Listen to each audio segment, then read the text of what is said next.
Oneindigheid, 'n gedig deur Teerlag, gelees deur Margaret Bennett. Die heelal is oneindig groot. Die pad na fase ruimte is oneindig klein. Jou nuldimensionaliteit besit geen ruimte. Daarteenoor die oneindige beweeglikheid van God se skepingsheelal, waar ruimte elke oomblik oorvloedig gebeur.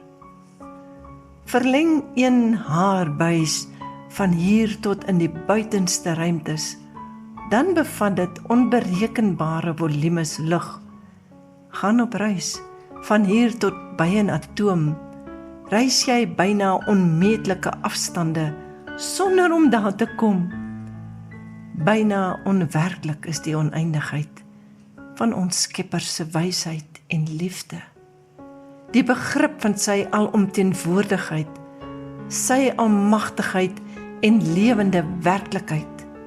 Daarin lê die enigste definisie van werklike oneindigheid. Faseruimte is 'n aaneenlopende ruimte wat 'n oneindige aantal afsonderlike fisiese toestande binne een klein gebied bevat.